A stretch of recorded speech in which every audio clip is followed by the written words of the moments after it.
ನಮಗೆ ಸಂಪತ್ತು ಕೊಡ್ತಾರೆ, ಅರ್ಥಾತ್ ನಮಗೆ ಒಳ್ಳೆ ಸಂಪತ್ತು ಕೊಡ್ತಾರೆ. ಕೊಟ್ಟ ಸಂಪತ್ತನ್ನು ಅವರಿಗೆ ದಾನ ಮಾಡಿ ನಾವು ಉಂಡ್ರೆ ಅವರು ಪುನಃ ಸಂಪತ್ತು ಕೊಡ್ತಾರೆ. ನಾವು ಸಂಪತ್ತನ್ನು ಅವರಿಗೆ ಸಮರ್ಪಣೆ ಮಾಡಿದರೆ ಅವರು ನಮಗೆ ಸಂಪತ್ತನ್ನು ಕೊಡ್ತಾರೆ.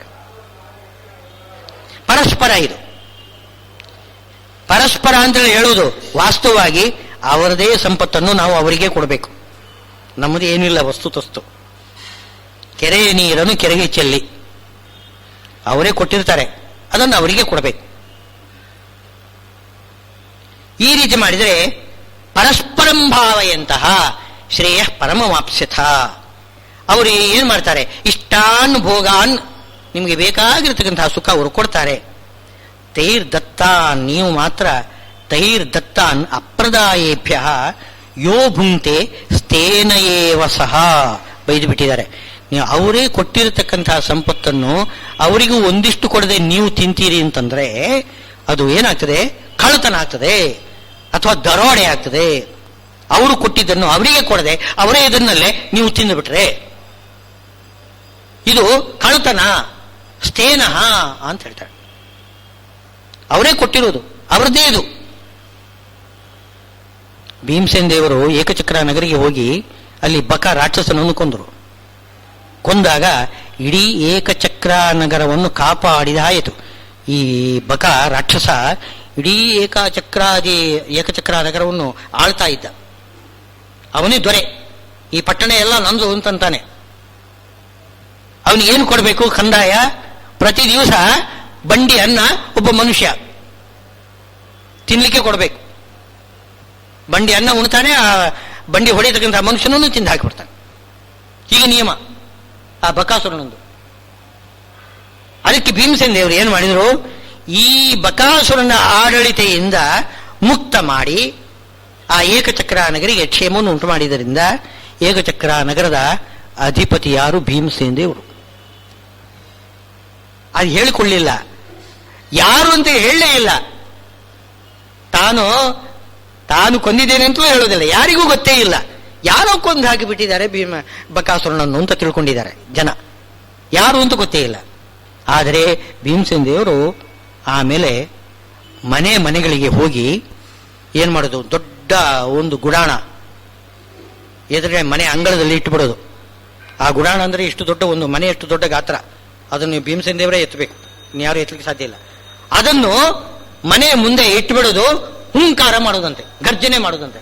ಒಳಗಿದ್ದವರು ಹೆದರಿ ಓಡಿ ಬರಬೇಕು. ಓದರಿ ನೋಡಿ ಆ ಗುಡಾಣ ನೋಡಿಬಿಟ್ಟು ಸಿಕ್ಕಿದ್ದನ್ನೆಲ್ಲ ಅದಕ್ಕೆ ಎಲ್ಲ ಸುರಿದು ಬಿಡ್ತಾರೆ, ಎತ್ತುಕೊಂಡು ಹೋಗ್ಬಿಡ್ತಾರಂತೆ ಭೀಮಸೇನ ದೇವರು. ಯಾಕೆ ಹೀಗೆ ಮಾಡ್ತಾ ಇದ್ರು?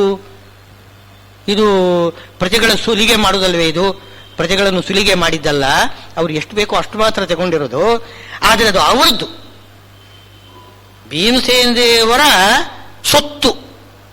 ತನ್ನದನ್ನು ತಾನು ಹುಂಕಾರದಿಂದ ತಗೊಂಡು ಊಟ ಮಾಡ್ತಾ ಇದ್ದರಂತೆ ಭೀಮಸೇನ ದೇವರು. ಇದು ತಪ್ಪಲ್ಲ. ಇದು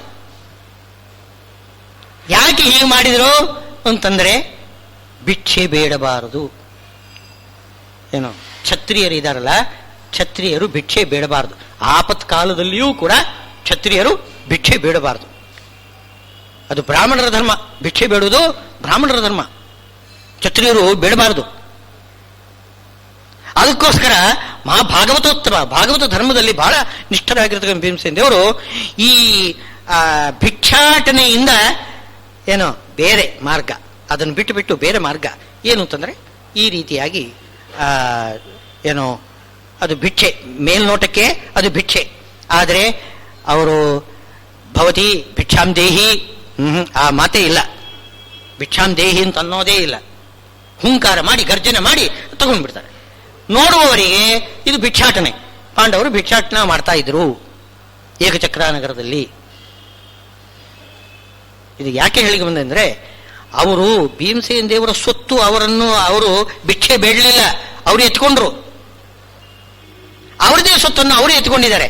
ಈಗ ನಾವು ಏನು ಮಾಡ್ತಿದ್ದೇವೆ, ಅವರ ಸೊತ್ತನ್ನು ನಾವು ಅದೇ ರೀತಿಯಲ್ಲಿ ಸ್ವೀಕಾರ ಮಾಡ್ತಾ ಇದ್ದೀವಿ.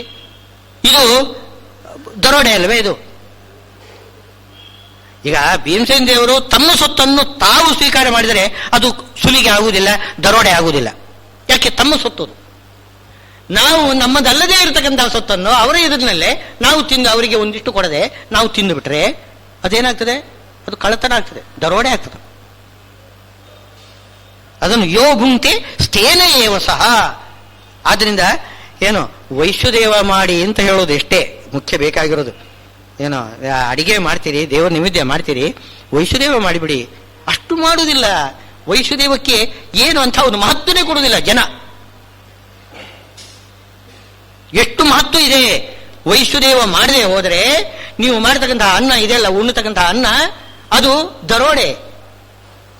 ದೇವರು ಕೊಟ್ಟಿರತಕ್ಕಂಥದ್ದನ್ನು ಅವರಿಗೆ ಒಂದಿಷ್ಟು ಕೊಡದೆ, ದೇವರು ಅಂದರೆ ದೇವತೆಗಳು, ದೇವತೆಗಳು ದೇವತೆ. ವೈಶ್ವದೇವ ಶಬ್ದಕರ್ಥವೇನು?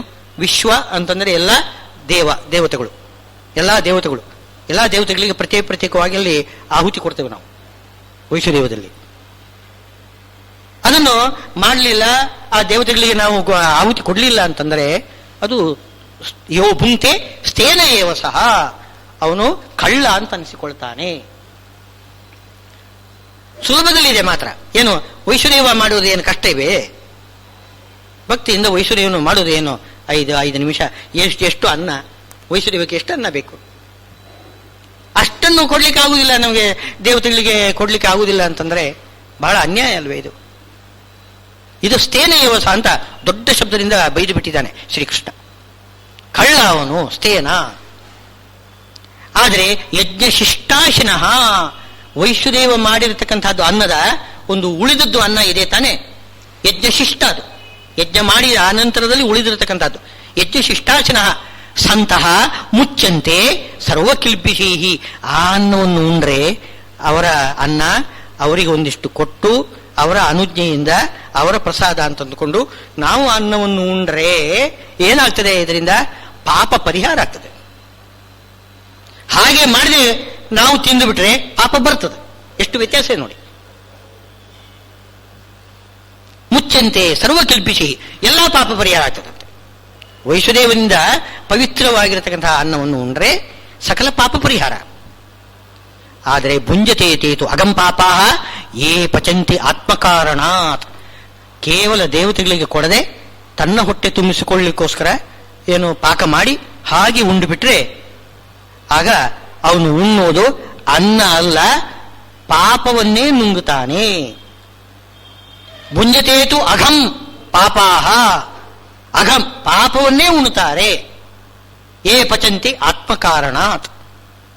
ಅದೇ ಯಜ್ಞಶಿಷ್ಟವಾಗಿರ್ತಕ್ಕಂಥ ಅನ್ನವನ್ನು ಉಂಡ್ರೆ ಪಾಪ ಪರಿಹಾರ ಆಗ್ತದೆ.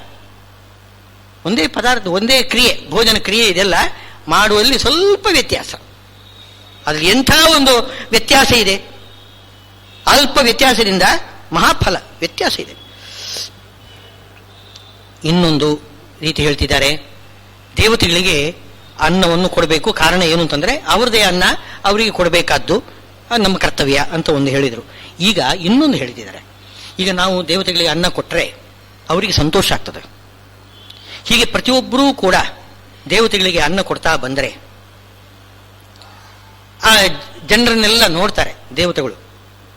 ಎಲ್ಲರೂ ಕೂಡ ಭಕ್ತಿಯಿಂದ ನಾವು ಕೊಟ್ಟ ಅನ್ನವನ್ನು ನಮಗೆ ಒಂದಿಷ್ಟು ಕೊಟ್ಟು ಪ್ರಸಾದ ರೂಪದಿಂದ ಎಲ್ಲರೂ ಕೂಡ ಭೋಜನ ಮಾಡ್ತಿದ್ದಾರೆ. ಎಲ್ಲ ಸಜ್ಜನರು, ಅವರಲ್ಲಿ ಒಳ್ಳೆ ಗುಣ ಇದೆ, ಇದು ಒಳ್ಳೆ ಗುಣ, ಇದು ಆ ಗುಣ ಇದೆ ಅಂತ ನೋಡಿಕೊಂಡು ಆ ದೇವತೆಗಳಿಗೆ ಆನಂದ ಆಗ್ತದೆ, ಸಂತೋಷ ಆಗ್ತದಂತೆ. ಸಂತೋಷ ಆದರೆ ಅವ್ರೇನು ಮಾಡ್ತಾರೆ? ಮಳೆ ಸುಭಿಕ್ಷ, ಮಳೆ ಬೆಳೆ ಸುಭಿಕ್ಷ ಮಾಡಿಬಿಡ್ತಾರೆ. ಆವಾಗ ಏನೋ ನಾವು ಸುಖವಾಗಿ ಏನೋ ಬೆಳಿತೇವೆ, ಭೂಮಿಯಲ್ಲಿ ಸಂತತಿ ವೃದ್ಧಿ ಆಗ್ತದೆ. ಹುಟ್ಟತಕ್ಕಂತಹ ಮಕ್ಕಳು ಕೂಡ ಒಳ್ಳೆ ಬುದ್ಧಿ ಉಳ್ಳವರಾಗ್ತಾರೆ, ಒಳ್ಳೆ ಸಂಸ್ಕಾರ, ಒಳ್ಳೆ ಬುದ್ಧಿ ಉಳ್ಳ ಮಕ್ಕಳು ಹುಡ್ತಾರೆ. ಆ ಮಕ್ಕಳು ಕೂಡ ಇದೇ ರೀತಿಯಲ್ಲಿ ದೇವರ ಸೇವಾ ಮಾಡ್ತಾರೆ. ಆದ್ರಿಂದ ಏನಾಗ್ತದೆ, ಇದು ನಾವು ದೇವತೆಗಳಿಗೆ ಅನ್ನ ಕೊಟ್ರೆ ಅವರು ನಮಗೆ ಅನ್ನ ಕೊಟ್ಟು ನಮ್ಮ ಸಂತತಿ ವೃದ್ಧಿ ಮಾಡ್ತಾರೆ. ನಮ್ಮ ಸಂತತಿ ವೃದ್ಧಿ ಆಯಿತು ಅಂತಂದ್ರೆ ಅವರು ಕೂಡ ಏನು ಮಾಡ್ತಾರೆ? ದೇವತೆಗಳಿಗೆ ಪೂಜಾ ಮಾಡ್ತಾರೆ. ಪುನಃ ಅವರಿಂದ ಮನುಷ್ಯರ ಸಂತತಿ ಇಲ್ಲಿ ವೃದ್ಧಿ ಆಗ್ತದೆ. ಹೀಗೆ ಒಂದು ಚಕ್ರ ಇದು ಜಗಚ್ಚಕ್ರ ಅಂತ ಹೇಳ್ತಾರೆ. ಬಹಳ ಪುಣ್ಯಕರವಾಗಿರ್ತಕ್ಕಂಥ ಒಂದು ಚಕ್ರ ಇದು. ಅದು ಹೇಗೆ ಅಂತ ಉದಾಹರಣೆ ಕೊಡ್ತಾರೆ ಅವರು. ಅನ್ನಾದ್ ಭವಂತಿ ಭೂತಾನಿ, ಅನ್ನದಿಂದ ತಾನೇ ಅನ್ನಮಯವಾದ ಶರೀರ. ಎಲ್ಲರೂ ಹುಟ್ಟುವುದು, ಮನುಷ್ಯರು ಹುಟ್ಟುವುದು ಹೇಗೆ? ಅನ್ನಮಯ ಶರೀರದಿಂದ ಹುಡ್ತಾರೆ. ಅದು ಅನ್ನದಿಂದ, ಅನ್ನಮಯ ಶರೀರದಿಂದ ಏನು ಮನುಷ್ಯರು ಹುಡ್ತಾರೆ. ಆ ಅನ್ನ ಯಾವುದರಿಂದ? ಮಳೆಯಿಂದ ಆಗ್ತದೆ. ಮಳೆ ಬಿದ್ದರೆ ಅನ್ನ ಉಂಟಾಗ್ತದೆ. ಆ ಮಳೆ ಆಗಬೇಕಾಗಿದ್ರೆ ನಾವು ವೈಶ್ವದೇವ ಮಾಡಬೇಕು. ಆ ವೈಶ್ವದೇವ ಮಾಡಬೇಕಾಗಿದ್ರೆ ಏನು ಮಾಡಬೇಕು? ಅಧ್ಯಯನ ಮಾಡಬೇಕು, ಶಾಸ್ತ್ರಾಧ್ಯಯನ ಮಾಡಬೇಕು. ಇಲ್ಲದೆ ಹೋದರೆ ಅದು ವೈಶ್ವದೇವ, ಅದು ಬರೀ ಯಾಂತ್ರಿಕ ಆಗಿಬಿಡ್ತದೆ. ಅದು ವೈಶ್ವದೇವ ಅಂತ ಅನಿಸಿಕೊಳ್ಳೋದಿಲ್ಲ. ನಾವು ಶಾಸ್ತ್ರಾಧ್ಯಯನ ಮಾಡಿ ಆ ದೇವತೆಗಳ ಒಂದು ಏನು, ಅವರು ಯಾವ ರೀತಿ ನಮ್ಮನ್ನು ಕಾಪಾಡ್ತಾರೆ, ಅವರ ಕರ್ತವ್ಯ ಏನು, ಯಾತಕ್ಕೋಸ್ಕರ ನಮ್ಮನ್ನು ಕಾಪಾಡ್ತಾರೆ, ಇದನ್ನೆಲ್ಲ ನಾವು ತಿಳಿದು ಸರಿಯಾಗಿ ವೈಶ್ವದೇವ ಯಜ್ಞ ಮಾಡಬೇಕು ಅಂತಂದರೆ ಅಧ್ಯಯನ ಮಾಡಬೇಕಾಗಿ ಅಧ್ಯಯನ ಮಾಡ್ತೇವೆ ನಾವು. ಆ ಕರ್ಮ ಬ್ರಹ್ಮೋದ್ಭವಂ ಮಿಥಿ ಅಂದರೆ ವೇದವನ್ನು ಅಧ್ಯಯನ ಮಾಡಿದರೆ, ಆ ಅಧ್ಯಯನ ಮಾಡಿದಾಗ ಅದನ್ನು ನೋಡಿ ಸಂತೋಷಪಟ್ಟು ಪ್ರಸನ್ನನಾಗಿ ಭಗವಂತ ನಮ್ಮೊಳಗೆ ಕುಳಿತುಕೊಂಡು ಕರ್ಮ ಮಾಡಿಸುತ್ತಾನೆ. ಕರ್ಮ ಬ್ರಹ್ಮೋದ್ಭವಂ ಮಿಥಿ, ಬ್ರಹ್ಮ ಅಕ್ಷರ ಸಮುದ್ಭವಂ. ನಾವು ವೈಶ್ವದೇವ ಮಾಡಬೇಕಾಗಿದ್ದರೆ ಪರಮಾತ್ಮನ ಅನುಗ್ರಹ ಬೇಕು. ಇಲ್ಲದೆ ಹೋದರೆ ನಾವು ಕರ್ಮ ವೈಶ್ವದೇವ ಮಾಡುವುದಿಲ್ಲ. ನಮಗೆ ಆ ಬುದ್ಧಿಯೇ ಬರೋದಿಲ್ಲ. ಒಳಗಡೆ ಬುದ್ಧಿ ಕೊಟ್ಟು ಭಗವಂತ ನಮ್ಮಿಂದ ಕರ್ಮ ಮಾಡಿಸ್ಬೇಕು. ಆ ಪರಮಾತ್ಮ ನಮ್ಮಲ್ಲಿ ದಯೆ ತೋರಿ ನಮ್ಮಿಂದ ಸತ್ಕರ್ಮ ಮಾಡಿಸಬೇಕಾಗಿದ್ದರೆ ನಾವು ಶಾಸ್ತ್ರಾಧ್ಯಯನ ಮಾಡಿ ಪರಮಾತ್ಮನನ್ನು ನಾವು ಸಂತೋಷಗೊಳಿಸಬೇಕು. ಪರಮಾತ್ಮನ ಸಂತೋಷಗೊಳಿಸಿದರೆ ಆವಾಗ ಏನಾಗ್ತದೆ? ನಮಗೆ ಸದ್ಬುದ್ಧಿ ಕೊಡ್ತಾನೆ, ಯಜ್ಞ ನಡೀತದೆ. ಅದನ್ನು ಏನಾಯಿತು? ಈ ರೀತಿ ನಾವು ದೇವತೆಗಳಿಗೆ ಅನ್ನ ಕೊಟ್ಟರೆ ಅನ್ನದಿಂದ ನಮಗೆ ಅನ್ನ ಸಿಗ್ತದೆ. ಅನ್ನದಿಂದ ನಾವು ಕರ್ಮ ಮಾಡ್ತೇವೆ. ಆ ಕರ್ಮದಿಂದ ಭಗವಂತ ಒಲಿತಾನೆ. ಭಗವಂತ ಒಲಿದು ನಮ್ಮಿಂದ ಕರ್ಮ ಮಾಡಿಸ್ತಾನೆ. ಪುನಃ ಅನ್ನ ಸಿಗ್ತದೆ. ಅನ್ನದಿಂದ ಪುನಃ ವೈಶ್ವದೇವ ಇತ್ಯಾದಿಗಳು ನಡೀತದೆ. ಇದು ಒಂದು ಚಕ್ರ. ಒಂದಾದ್ಮೇಲೆ ಒಂದಾಗಲೇಬೇಕು ಅಂತ ಕ್ರಮವಾಗಿ ನಡಿಬೇಕು. ಆ ಚಕ್ರ ಏನು ಸುತ್ತುತ್ತಾ ಇದೆಯಲ್ಲ, ಆ ಚಕ್ರ ನಿಲ್ಲದ ಹಾಗೆ ನಾವು ನೋಡ್ಕೊಳ್ಬೇಕು. ನಾವು ಏನಾದರೂ ಕರ್ಮವನ್ನು ಮಾಡದೆ ಹೋದರೆ ಆ ಚಕ್ರ ನಿಂತು ಹೋಗಿಬಿಡ್ತದೆ. ನಾವು ವೈಶ್ವದೇವಾದಿ ಕರ್ಮ ಮಾಡದೆ ಹೋದರೆ ಏನಾಗ್ತದೆ? ದೇವತೆಗಳಿಗೆ ಕೋಪ ಬರ್ತದೆ. ಅವರು ಮಳೆ ಬೆಳೆ ಉಂಟು ಮಾಡುವುದಿಲ್ಲ, ಅನ್ನ ಉತ್ಪತ್ತಿ ಆಗುವುದಿಲ್ಲ, ಸಂತತಿ ವೃದ್ಧಿ ಆಗುವುದಿಲ್ಲ. ಸಂತತಿ ಆಮೇಲೆ ವೇದಾಧ್ಯಯನ ಮಾಡುವುದಿಲ್ಲ. ವೇದಾಧ್ಯಯನ ಮಾಡಿ ಪರಮಾತ್ಮನ ಉಪದೇಶ ಏನು ಅನುಗ್ರಹ ಪಡೆಯುವುದಿಲ್ಲ. ಪರಮಾತ್ಮನ ಅನುಗ್ರಹ ಆಗಿಲ್ಲ ಅಂದರೆ ಪುನಃ ಅಲ್ಲಿ ವೈಶ್ವದೇವ ಆಗುವುದಿಲ್ಲ. ನಾವು ವೈಶ್ವದೇವ ಮಾಡದೆ ಹೋದರೆ ಮುಂದೆ ವೈಶ್ವದೇವ ನಡೆಯುವುದಿಲ್ಲ. ಪ್ರಪಂಚವೇ ನಿಂತು ಹೋಗ್ಬಿಡ್ತದೆ. ಆ ಒಂದು ಹುಟ್ಟುವುದು, ಪ್ರಪಂಚದ ವೃದ್ಧಿ ಇದೆಯಲ್ಲ, ಅದು ಕ್ರಮವಾಗಿ ಬೆಳೀತಕ್ಕಂಥದ್ದು. ಅದೊಂದು ಚಕ್ರ ರೂಪವಾಗಿ ಅದು ನಿಂತು ಹೋಗಿಬಿಡ್ತದೆ. ಅಂದರೆ ಪ್ರಪಂಚವನ್ನೇ ನಾವು ನಾಶ ಮಾಡಿದ ಹಾಗೆ. ದೊಡ್ಡ ಪಾಪ ಇದು. ಮೊದಲೊಂದು ಪಾಪ ಹೇಳಿದ್ರು, ನಾವು ಪರಮಾತ್ಮ ದೇವತೆಗಳು ಕೊಟ್ಟ ಅನ್ನವನ್ನು ನಾವೇ ಉಂಡ್ರೆ ದೊಡ್ಡ ಪಾಪ ಸ್ಥೇನ ಅಂತ. ಈಗ ಹೇಳುವುದು ಆಗಲ್ಲ. ಇಡೀ ಪ್ರಪಂಚವನ್ನು ನಾಶ ಮಾಡಿರ್ತಕ್ಕಂಥ ಒಂದು ನಿಮಗೆ ಪಾಪ ಬರ್ತದೆ. ನಾವು ಅಂದುಕೊಳ್ಬಹುದು, ನಾನು ಪಾಪ ಮಾಡಿದರೆ ನಾನು ನರಕಕ್ಕೆ ಹೋಗ್ತೇನೆ ಅಷ್ಟೇ ಅಂತ. ಹಾಗಲ್ಲ, ಪ್ರಪಂಚ ಎಲ್ಲ ನಾಶ ಆಗಿಬಿಡ್ತದೆ, ಎಲ್ಲರೂ ನರಕಕ್ಕೆ ಹೋಗ್ತಾರೆ. ಆಮೇಲೆ ನಾವು ಮಾಡದೆ ಹೋದರೆ ಕರ್ಮ ಏನಾಗ್ತದೆ? ದೇವತೆಗಳಿಗೆ ಪ್ರೀತಿ ಆಗುವುದಿಲ್ಲ. ದೇವತೆಗಳಿಗೆ ಪ್ರೀತಿ ಆಗಿಲ್ಲ ಅಂದರೆ ಪರಮಾತ್ಮ ಪ್ರೀತನಾಗುವುದಿಲ್ಲ, ಕರ್ಮ ಮಾಡಿಸುವುದಿಲ್ಲ. ನಾವು ಮಾಡದೆ ಹೋದರೆ ಇನ್ಯಾರೂ ಕರ್ಮ ಮಾಡೋದಿಲ್ಲ. ಇದು ಒಂದು ರೀತಿ ನಮಗೆ ಅರಿವಿಲ್ಲದೆ ಏನು ನಾವು ಮಾಡ್ತಕ್ಕಂಥ ಕರ್ಮದಿಂದ ಲೋಕ ಕರ್ಮ ಮಾಡ್ತದೆ. ಲೋಕ ಕರ್ಮ ಮಾಡಿದರೆ ನಾವು ಕರ್ಮ ಮಾಡ್ತೇವೆ. ಅನ್ಯೋನ್ಯ ಈ ಸಮಾಜ ಜೀವಿಗಳು ನಾವು ತಾನೇ ಸಮಾಜ ಜೀವಿ. ಒಟ್ಟಿಗೆ ಒಂದು ಸೊಸೈಟಿ, ಅದು ಒಂದು ಒಬ್ಬರಿಗೆ ಒಬ್ಬರು ಸಹಾಯ ಮಾಡಲೇಬೇಕು. ಒಬ್ಬರಿಂದಲೇ ಯಾವುದೇ ಕೆಲಸ ಆಗುವುದಿಲ್ಲ. ಎಲ್ಲರೂ ಜೊತೆಗೆ ಸೇರಿ ಪ್ರಪಂಚವನ್ನು ನಾವು ಸುಸ್ಥಿತಿಯಲ್ಲಿ ಇಟ್ಕೋಬೇಕು. ನಾವು ಆ ಕರ್ಮವನ್ನು ಮಾಡಿಲ್ಲ ಅಂತಂದ್ರೆ ಪ್ರಪಂಚವನ್ನು ನಾಶ ಮಾಡಿದ ಮಹಾಪಾಪಕ್ಕೆ ನಾವು ಒಳಗಾಗ್ತೇವೆ. ತಸ್ಮಾತ್ ಸರ್ವಗತಂ ಬ್ರಹ್ಮ ನಿತ್ಯಂ ಯಜ್ಞೆ ಪ್ರತಿಷ್ಠಿತಂ ಏವಂ ಪ್ರವರ್ತಿತಂ ಚಕ್ರಂ. ಇಂಥ ಒಂದು ಚಕ್ರ, ಜಗಚ್ಚಕ್ರ ಏನು ನಡೀತಾ ಇದೆ, ನಾನು ವರ್ತಯತಿ ಹಯಃ ಅಘಾಯು, ಅವನು ಬದುಕತಕ್ಕಂತಹ ಒಂದೊಂದು ಕ್ಷಣವೂ ಕೂಡ ಪಾಪಕರ ಅಂತೆ. ಅವನು ಬದುಕಬಾರದು. ಒಂದು ಕ್ಷಣ ಬದುಕಿದರೆ ತುಂಬಾ ಪಾಪಗಳು ಬರ್ತದಂತೆ. ಅಘಾಯು, ಅಘಾಯು ಅಂದರೆ ಅವನ ಆಯುಷ್ಯವೇ ಪಾಪಕರ, ಬದುಕಲಿಕ್ಕೆ ಅವನಿಗೆ ಅಧಿಕಾರ ಇಲ್ಲ. ಅಘಾಯು. ಇಂದ್ರಿಯಾರಾಮ, ತನ್ನ ಹೊಟ್ಟೆ ತಾನು ತುಂಬಿಸಿಕೊಳ್ತಾನೆ, ತನ್ನ ಇಂದ್ರಿಯಗಳಿಗೆ ಪ್ರೀತಿ ಉಂಟು ಮಾಡಿಸಿಕೊಳ್ತಾನೆ.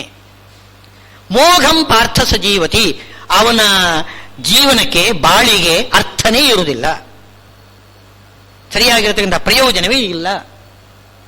ಮೋಘ, ಅಮೋಘ ಅಲ್ಲ, ಮೋಘ. ಅಮೋಘ ಅಂದ್ರೆ ಏನು? ತುಂಬಾ ಫಲ ಸಿಕ್ಕಿದ್ರೆ ಅದು ಅಮೋಘ. ಏನು ಫಲ ಇಲ್ಲ, ವ್ಯರ್ಥ ಅಂತಂದ್ರೆ ಮೋಘ. ಮೋಘಂ ಪಾರ್ಥ ಸಜೀವತೆ, ಅವನು ಬದುಕುವುದೇ ವ್ಯರ್ಥ. ಸತ್ಕರ್ಮ ನಾವು ಮಾಡದೆ ಕೇವಲ ಉಂಡು ನಾವು ಬದುಕುತ್ತೇವೆ ಅಂತಂದ್ರೆ ಆ ಬದುಕು ವ್ಯರ್ಥ ಮಾತ್ರವಲ್ಲ, ಪಾಪಕರ ಎರಡೂ ಕೂಡ ಆಗ್ತದೆ. ಆದ್ದರಿಂದ ಸತ್ಕರ್ಮವನ್ನು ಮಾಡಲೇಬೇಕು. ಮೋಘಂ ಪಾರ್ಥ ಸಜೀವತಿ. ಇದು ಕರ್ಮ ಯಾವಾಗ ಮಾಡಬೇಕು, ಯಾರು ಮಾಡಬೇಕು ಅಂತನ್ನೋದಕ್ಕೊಂದು ವ್ಯವಸ್ಥೆ ಹೇಳ್ತಿದ್ದಾನೆ. ಇದು ಜ್ಞಾನಿಗಳ ವಿಷಯ ಬಂದಿದೆ ಹಿಂದೆ. ಜ್ಞಾನಿಗಳು ಯಾವ ರೀತಿ ಇರ್ತಾರೆ, ಕರ್ಮ ಮಾಡ್ತಿರ್ತಾರೆ, ಭಗವಂತನ ಸೇವಾ ಮಾಡ್ತಿರ್ತಾರೆ. ಆ ಜ್ಞಾನಿಗಳು ಎಷ್ಟು ಆತ್ಮರತಿರೇವ ಸ್ಯಾತ್, ಪರಮಾತ್ಮನ ಧ್ಯಾನದಲ್ಲೇ ಕುಳಿತಿರ್ತಾರೆ ನೋಡಿ. ಆ ಹೊತ್ತಿಗೆ ಅವರು ಏನು ಕರ್ಮ ಮಾಡಬೇಕಾಗಿಲ್ಲ ಅಂತೆ. ನಾವು ಯಾವಾಗ ಪರಮಾತ್ಮನ ಧ್ಯಾನದಿಂದ ಬಹಿರ್ಮುಖರಾಗ್ತೇವೆ ಆವಾಗ ನಾವು ಕರ್ಮ ಮಾಡಲೇಬೇಕು. ಪರಮಾತ್ಮನನ್ನೇ ಕುರಿತು ಧ್ಯಾನ ಮಾಡ್ತಾ ಇರುವಾಗ ಏನು ಅದೇ ಹೇಳ್ತಾರೆ, ಅಸಂಪ್ರಜ್ಞಾತ ಸಮಾಧಿ ಅವಸ್ಥೆ ಅಂತ ಹೇಳ್ತಾರೆ. ಸುಮ್ಮನೆ ನಾವು ಕೂತ್ಕೊಂಡು ಆಲೋಚನೆ ಮಾಡ್ತಾ ಇರ್ತೇವೆ, ಅದಲ್ಲ. ನಾವು ಸುಮ್ಮನೆ ಆಲೋಚನೆ ಮಾಡೋದು ಸುಮ್ಮನೆ ಅದು ಒಂದು ನಿಮಿಷ, ಒಂದು ಕ್ಷಣ ಒಂದು ಮನಸ್ಸು ನಿಲ್ಲುವುದಿಲ್ಲ. ಆದರೆ ಸಮಾಧಿ ಅವಸ್ಥಾ ಇದೆ, ಅಸಂಪ್ರಜ್ಞಾತ ಸಮಾಧಿ. ಯೋಗಿಗಳು ಅದನ್ನು ಮಾಡ್ಕೊಳ್ತಾರೆ. ಜ್ಞಾನಿಗಳಿಗೆ ಅಯತ್ನವಾಗಿ ಅದು ಸಿದ್ಧ ಆಗ್ತದೆ. ನಮಗೆ ಬಹಳ ಕಷ್ಟದಿಂದ ನಾವು ಸಂಪಾದನೆ ಮಾಡಬಹುದು. ಅಂಥ ಅಸಂಪ್ರಜ್ಞಾತ ಸಮಾಧಿ ಅವಸ್ಥೆಯಲ್ಲಿ ಇರುವಾಗ ಯಾವ ಕರ್ಮವನ್ನು ಮಾಡಬೇಕಾಗಿಲ್ಲ. ಆವಾಗ ಏನು ಕಂಡು ಮುನಿ ಅಂತ ಒಬ್ಬರಿದ್ದಾರೆ, ಬ್ರಹ್ಮಪಾರ ಸ್ತೋತ್ರವನ್ನು ಮಾಡಿರ್ತಕ್ಕಂಥವ್ರು. ಆ ಕಂಡು ಮುನಿ ಅವರು ಹಾಗೆ ಮಾಡಿದರಂತೆ. ಒಂದು ಸಲ ಧ್ಯಾನಕ್ಕೆ ಕುಳಿತಿದ್ದಾರೆ, ಸಂಧ್ಯಾ ವಂದನೆ ಕಾಲ ಮೀರಿ ಹೋಗಿದೆ. ಎಷ್ಟೋ ದಿವಸ ಸಂಧ್ಯಾ ವಂದನೆಯೇ ಇಲ್ಲ, ಬಿಟ್ಟಿದ್ದಾರೆ.